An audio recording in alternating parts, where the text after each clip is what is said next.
In this video, I'll guide you through how to delete a section break in Google Docs. If you've ever had a document where the formatting suddenly changes or you can't get text to move the way you expect, a hidden section break is often the culprit.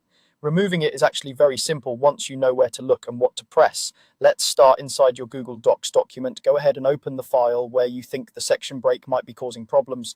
Maybe your headers or footers are different, you're seeing unexpected page formatting, or there's a strange gap you can't get rid of. Those are all good signs that a section break might be hiding in the background. By default, Google Docs doesn't show you things like section breaks on the page. To make them visible, you'll use a special view option. At the top of the screen, look for the menu bar and click on the word View.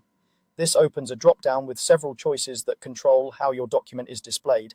In that menu, find the option called Show Non-Printing Characters and click it to turn it on. When this is enabled, Google Docs will show you symbols and markers that don't actually print but affect your layout. You might see paragraph marks, page break indicators, and most importantly, the label for your section break.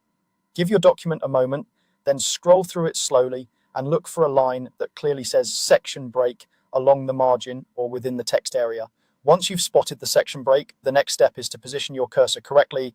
Move your mouse so the blinking text cursor appears just before the section break indicator. You want it directly in front of that label, not on the line above or below. If it helps, click slightly to the left of the word section break until you see the cursor right up against it. With the cursor in place, you're ready to remove the break. On your keyboard, press the delete key.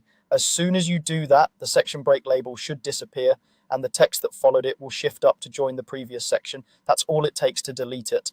After you've removed the break, take a moment to scroll around the area where it used to be. Check that your text now flows the way you expect and that any strange spacing or formatting issues are gone.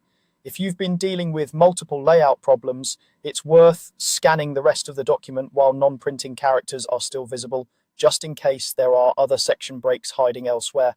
If you prefer a cleaner view once you're done, you can go back up to the View menu and toggle Show Non-Printing Characters off again. This will hide all those extra symbols and return your document to its normal appearance without affecting the changes you just made. And that's it. You've located the section break using non-printing characters, clicked right before it, and removed it with the delete key. Once you get used to this process, fixing section breaks in Google Docs becomes quick and straightforward whenever they cause issues in your documents.